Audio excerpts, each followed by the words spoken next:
is right. Oo. Yun yun. Parang you always do what is right. 'Di ba? At least for me. Parang At least for what I believe oo, is para right, sa right? sarili Oo, mo. oo. Oo. Para bang you don't care about all the people, kung anong sinasabi nila, pero ikaw alam mo sa sarili mo na ito ang tama, kaya pinanindigan mo siya. Yeah. Which is ayun, yun, sobrang ano ko sa'yo dun, saludo ako dun sa'yo dahil ano, napakalawak ng pag-iisip mo. Hindi kasi ine-expect ng tao na dahil kinontak ako ni ano, may collab na kami, for some reason ay friends na yan sila. Hindi na yan mag-aano, Ay, right? hindi gano'n si Kayo. Kasi ako kasi kahit kay MG, kay Maagago, di ba? Kay Maagago, isa lang ang Mm. deal ko sa kanya. Don't deploy deception. Don't lie to me. Then we're good. Hanggang sa tayo makarating, just don't lie to me. Yun lang ang hiling ko sa'yo. Don't freaking lie to me. Don't lie about me. That's it. Okay na ako dun. Ano, kahit anong mangyari sa atin, we're good. Kasi yun lang naman yan ako eh. Kasi ang laban naman namin dito is ano eh, against deception eh. Right? Yun lang naman yung laban namin dito eh. Nagkakamali siya yata. Ang laban, akalang nasa isip niya, ang laban namin dito is ano, si Mayor Magalong. Si Mayor Magalong ang nasa isip niya. Yun Oh, yun. Makita mo magla-live yan, sasabihin niya, ano ko, nagkampihan sila dahil kay Mayor Magalong. Yan si Yumi. Ano yan, makakaliwa yan kasi kumampi na yan kay Mayor Magalong. paano kaliwa? Makakaliwa. Kasi nga sumusuporta daw itong si Mayor Magalong sa makakaliwa na naka-placard daw. Ganun lang siya ka-heated. Yun yun. Kaya itong paglabas ko na to, ay nako. Kaya lang, syempre, binibigyan na natin siya ng chance. Oo. Girl, huwag ka nang mag-react. Kasi lalong papatunayan na totoo sinasabi namin pag nag-react ka bukas sa live mo. Hindi, nasa kanya naman na yun. Pero sa status mo ngayon, Joey, na you are actually ano, yung sobrang obsession mo sa propaganda, you cannot win this. I'm sorry. Unless bumalik ka sa dati mong ano na objective, you might be able to understand it and actually win this. Ipaliwanag ko din na kami daw kasi recruit ni Maharlika. Okay? Oh. Itong grupo na to, nabuo yung Team Alindog is just, para lang magtotropahan na nagkukwentuhan, gawa tayo ng pangalan. Yung ganun lang. Parang Pero Magalang Fans Club. Oy, talaga tayo Magalang Fans Club, ganon. Oo. Pero not necessarily, kung napangalanan kami ng Team Alindog, na-recruit kami ni Maharlika. Nag-isip din kami na sino ba ang nagsasabi ng totoo? Alpotera ba o si Maharlika? Ang main lang naman, ang main issue ni Maharlika, bakit mo binastos ang matanda? Tapos tama naman. Anong ginawa nila Alpot, nila ng Team Alpotera, nila Libag? Tinira na si Hanilet, tinira na si Kitty, na kesyo, hindi katunay na asawa, kesyo anak ka sa labas. Yung mga ganun. Oh. So, iyon, lumalim ang discussion namin doon sa topic na sa channel ni MNR na na-discuss na namin yung stand ni Hanilet dahil sa allegations na hindi ka tunay na asawa para magsalita ka sa harap ng media. Alam mo, todo tanggol pa naman ako kay Hanilet against Yusek Claire Castro. Talaga dinuduro ko si Yusek Claire Castro kasi tinitiri niya si Hanilet.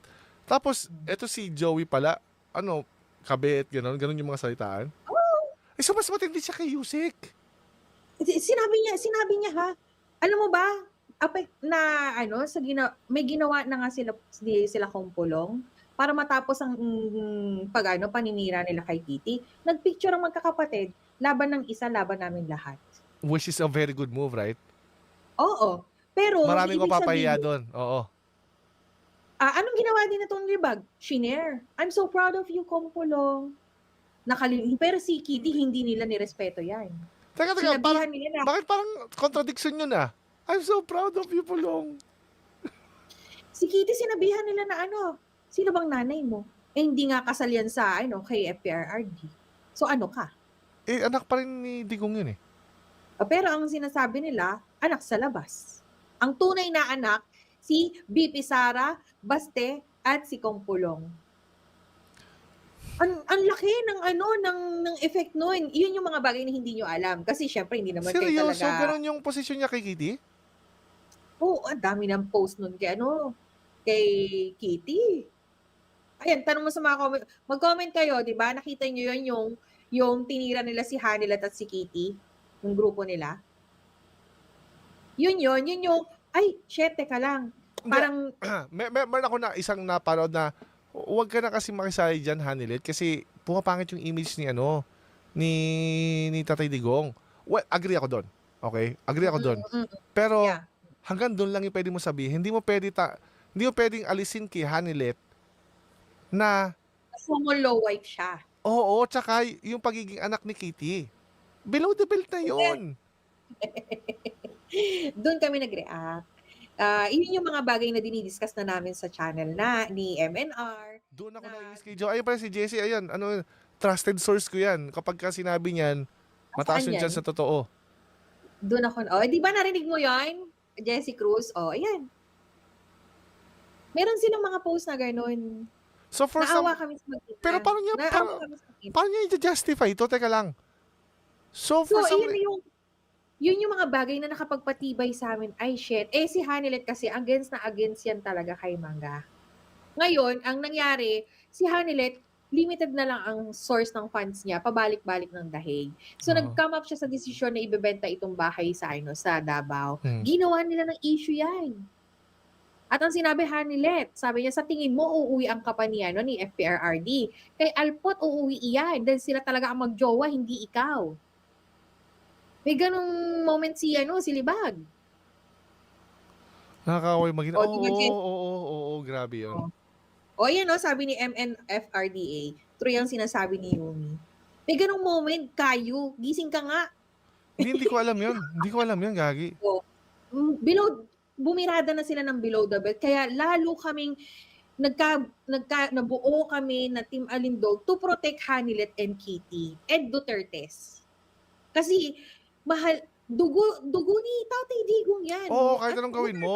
Oo, dugo yun, ano yun, Duterte yun. Wala kang magagawa, Duterte yun. Ayan sunod-sunod, din kami nagalit kay Libag, sabi ni AMB. Sabi ni Antonia Patricio, sinungaling. Antonia, kung ako sinungaling, tingnan mo muna yung post mo. Kung tama yung sinasabi mong sinungaling, kumpara sa mga nagko-comment na narinig nila mismo nang galing kay Joey yung allegations na yun. Pero ang saklap nun, parang, ito yung gusto kong itanong sa'yo, Yumi. Paano niya ngayon i-justify yun na willing siyang atakihin si Kitty at saka si Hanilet, at the same time, willing siya ipagtanggol si Aimee? Doon na namin sinabi na hindi na nagmamatter yung sinasabi nitong si Libag kasi conflict na siya doon pa lang sa ginawa nila. Pinagtulong-tulungan nila si Kitty. Kaya siya gumawa ng Dutertista ideology. Kaya sinasabi niya, is not because of the blood, is because of the ideology. Bullshit. Hindi totoo yun. Niloloko lang kayo. Sabi ko nga, bumper sticker lang yan. So feeling ko, kailan ba yan? Taka, yung Dutertista, yung ideology na yan, kailan ba lumabas yan? After tinira sila Hanilet? Or before? Hindi, Duterte, before. No, yung Dutertism, yung ideology. Yung sinasabi niya kasi, di-describe niya to as Dutertism, Dutertista, it's an ideology na it's not because, Dutertista is not because of the blood, it's because of the ideology. Ano yan, after, narinig ko yan nung sinabi niya yan na sinabi niya na, we don't care about Hanilet kasi we are here for the anak ni Duterte na nagsiserve talaga sa country, for the government. Yes, after. It makes sense kasi damage control yan. Damage control yan, oo. Damage control niya yan kasi, paano niya kasi i-justify? Ang hirap kasi i-justify eh. Paano mo i-justify? DDS ka. Tapos, tinitira mo ng tinitira si Kitty, si Hanilet, and at the same time, pinagkatanggol mo si Aimee. Ang hirap ng posisyon na yon. Para ka na gano'n nun, para ka nag-Kurt Cobain nun. Ay, sorry. Nag-shotgun sa mukha. Sorry. Kaya, yun yung parang segue nila. Doon sila sumegue na, well, we don't care about PRRT's personal issue. Yeah. Oo. Yeah, Kasi parang nagmamatter. yun nga, makes sense, oo. Kaya siya umano ng Dutertista and then maraming nahuhumaling naman sa Dutertista kami. Well, paano si Inday? Mm. Propaganda, okay, gets. Alam mo, ang dami ko nalaman sa'yo. Dati, ginagawa lang natin to privately. Ngayon, naka-live. Oo nga. Ngayon, Naguluhan na din yung nagko-comment. Oh. Ngayon, guys, kung naguguluhan kayo, mag-start ulit kayo mag-research. From the very mag-investigate ulit kayo. Mag-investigate ulit kayo. investigate kayo. At Tapos, least nabuksan natin Tapos kung may sa inyo. makita kayo ditong correction, ito lang ang tatanggapin kong kumbaga, ito lang ang tatanggapin kong correction. Unang-una, if you can give me an evidence, link, or name nung para mahanap ko yung video mismo. Pero kung sabihin mo, hindi ganyan yan, wala akong pakialam doon. Kasi in order for you to debunk this, kailangan mo ng empirical evidence to actually prove otherwise. Otherwise. Okay, so yun lang tatanggapin ko. Pero kung naninira lang yung si Yumi, wala akong pakialam doon. Wala akong pakialam doon kung naninira man siya. Pwede ka naman manira ng katotohanan yung sinasabi mo, di ba? Pwede pa rin naman pala. Wala na akong pakialam kung ano man. Di ba? Now you know, Oo. Kayo. Well, hindi ngayon ko lang nalaman.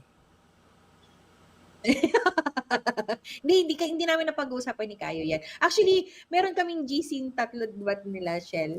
Oo. Oy, ano nga pa, kailan nga pala lalabas yun? Kailan pala? Tuntua tayo nun di ba? Oo. Yay! Pero hindi natin napag-usapan itong mga ganitong issue. Oo. Oh. Napakadami na naming pinagdadaanan ni Kayo, hindi nyo alam. Pero Diba? yung kay Ate Rochelle, sure ba yun? Sure?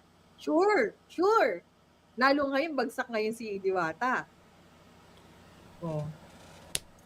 Kaya, tayo dun, kumbaga sa atin, hindi tayo for pasikat eh. Yung malaman lang natin na nabigyan ng hustisya si Ate Rochelle, okay na sa atin yun. Talagang na. Wala na, sinabi mo blessing. na rin ngayon, di alam na nila. Blessing na rin. Kaya guys, Ang tagal na naming alam, wala kaming sinasabi. Oo.